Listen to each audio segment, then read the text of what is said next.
बेटा कहाँ तक कल पढ़ा दिए थे? सारे बच्चों को होमवर्क जो दिया गया था सब बच्चे करके आए हो ना? चलो होमवर्क दिखाओ सब लोग, कौन कौन क्या होमवर्क किए हो तुम लोग। चलो आ रहा था? Yes ma'am. कहीं पे दिक्कत? No ma'am. कहाँ तक हमारा टॉपिक फिनिश? सारे बच्चे किए हैं ना? Yes ma'am. ओके, लास्ट में आपका होमवर्क चेक किया जाएगा, उसके आगे चलिए पढ़ते हैं। अरे अंश तुम आज कोचिंग इतना लेट में कैसे आए? खुश रहो बेटा, खुश रहो। और बैठ जाओ। आपके लिए सरप्राइज लाए। क्या हमारे लिए क्या सरप्राइज है बेटा? ये अरे वाह, देखो बच्चों, तो ये हमारे लिए कैसे हो सकता है? ये आपको मिला है। अच्छा अंश वर्मा, ओके 90%। बेटा इसको हटाओ 1 मिनट।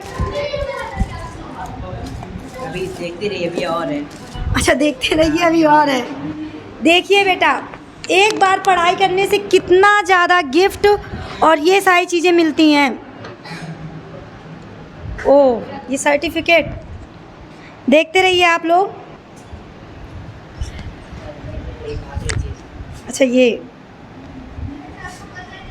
ये गिफ्ट भी मिला है कि और ये आधी चीज़, ये बैग भी मिला साथ में। अच्छा ये बैग भी मिला है। इसमें तो ढेर सारा सामान। चोरी?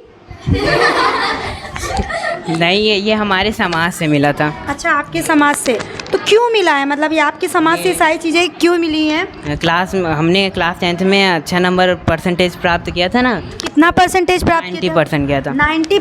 90%। ओके, तो ये सारी चीज़ें मिली। हाँ। तो आप कुछ बोलना चाहेंगे? कैसा लग रहा है आपको, क्या फील हो रहा है? क्योंकि हमें तो ये सारी चीज़ें देख के बहुत ही अच्छा लग रहा है, क्योंकि ये बेटा इसको ख़रीदा नहीं जा सकता, न इससे कभी चोरी किया जा सकता। ये बहुत ही प्राउड वाला मोमेंट होता है।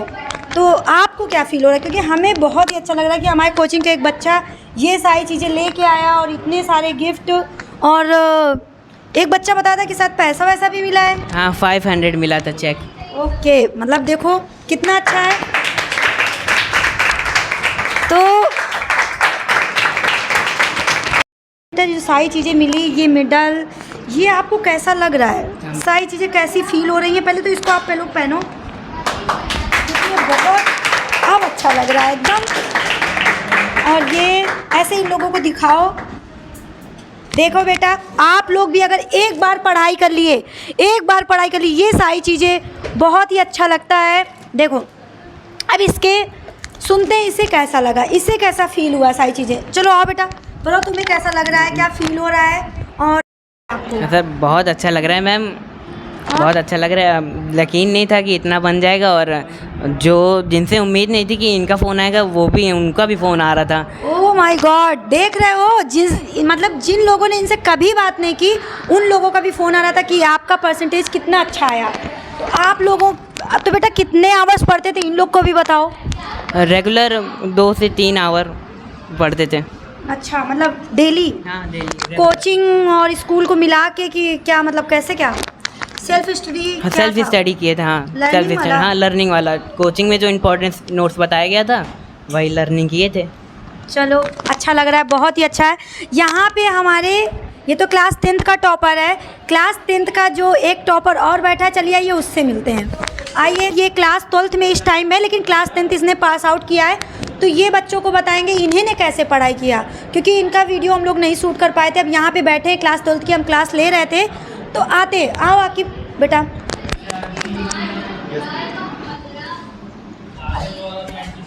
तो कैसा लगा तुमको जब क्लास 10th में रिजल्ट आया, और तुमने कैसे पढ़ाई की? जैसे उसने बताया कि हम डेली 2 आवर्स पढ़ते थे, तो 2 आवर्स 3 आवर्स, और मेरा इतना अच्छा रिजल्ट आ सकता है। तो आपके भी 90% आए थे, तो आपने कैसे पढ़ाई की थी, थोड़ा बताएंगे?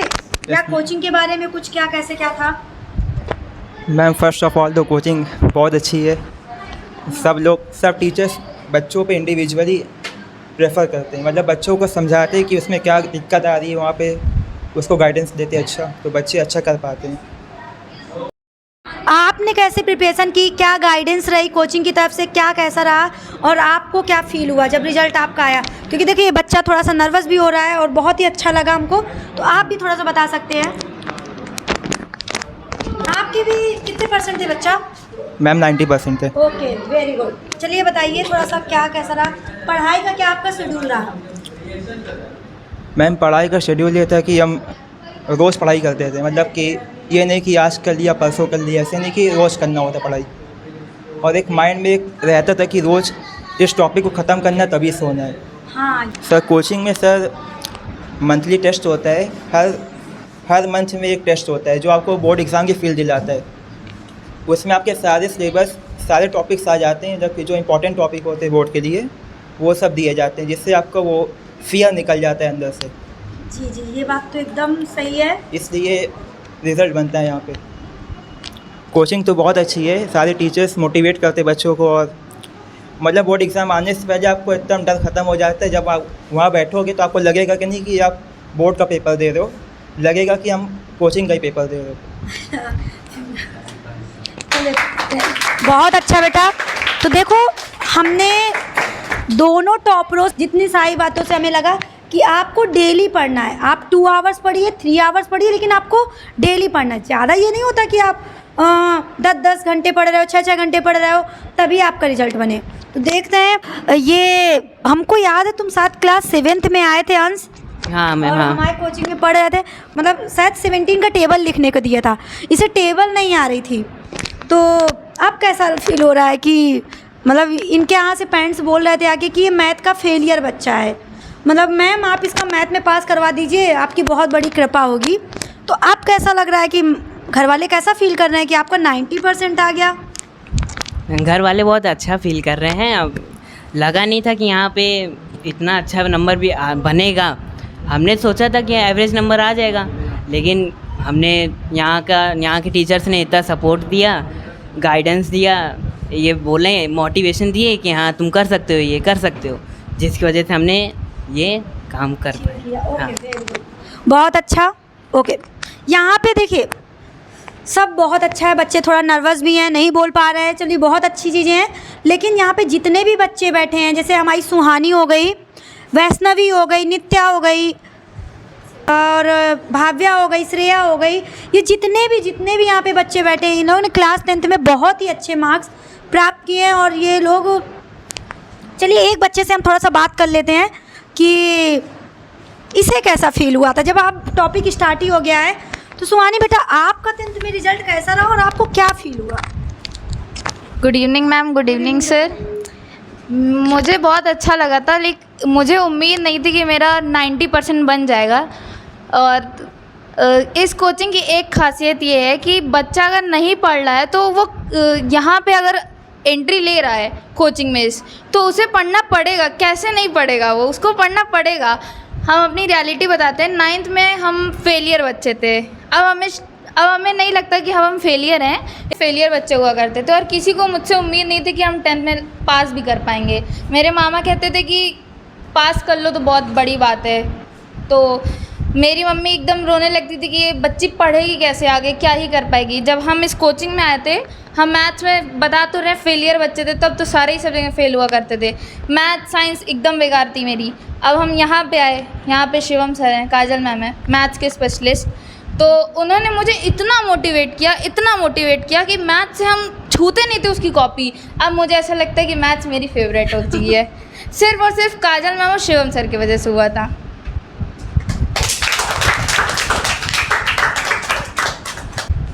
साइंस की स्टोरी बताते हैं। साइंस भी बच्चों को नहीं पसंद होती है जैसे, लेकिन साइंस में केमिस्ट्री नहीं पसंद होती, केमिस्ट्री और फिज़िक्स नहीं पसंद थी मुझे।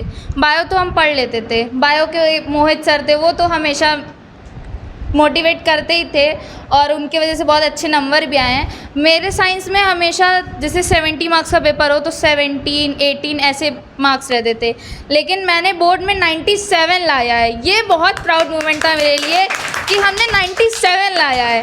और केमिस्ट्री में यहाँ पे एक बार मंथली टेस्ट हुआ था तो उसमें मेरे 3 नंबर आए थे। उस मार्क्स से मैं इतनी ज़्यादा डिमोटिवेट हो गई थी कि मुझे लगा था अब हमसे कुछ नहीं होगा। लेकिन यहाँ के जो सुंदरम सर हैं, उन्होंने मुझे इतना मोटिवेट किया कि हमको 97 तक पहुँचा दिया, और वो मेरे लिए बहुत अच्छा मोमेंट है। अब मुझे नहीं लगता कि हम फेलियर बच्चे हैं। ये सिर्फ और सिर्फ कोचिंग की वजह से हुआ है। थैंक यू बेटा, बहुत ही अच्छी बात है। मतलब हमें लगता है कि अगर यहाँ पे आए हो तो पढ़ना पड़ेगा और हम इसका रिज़ल्ट बनवा के ही रहेंगे, तो जिससे सारे बच्चों को प्राउड फील हो और बेटा पेरेंट्स को भी बहुत ही अच्छा लगता है। अगर रिज़ल्ट नहीं अच्छा आता तो ना लोग आपसे बात नहीं करना चाहते। अगर एक बार रिज़ल्ट अच्छा आ गया तो जो लोग आपसे बात नहीं करना चाहते वो लोग भी आपसे मिलना चाहते हैं। ये बच्चे हमको ऐसे ही बताते हैं आके कि मैम मेरे साथ ऐसा ऐसा हो गया, यहाँ पे नहीं बोल पा रहे हैं क्योंकि थोड़ा सा होता है ना कि हेजिटेशन लगता है, घबराते हैं माइक के सामने आने में। तो तुम लोग भी ऐसे ही अच्छा करो और बहुत ही प्राउड फील कराओ पेरेंट्स को भी और टीचर को भी।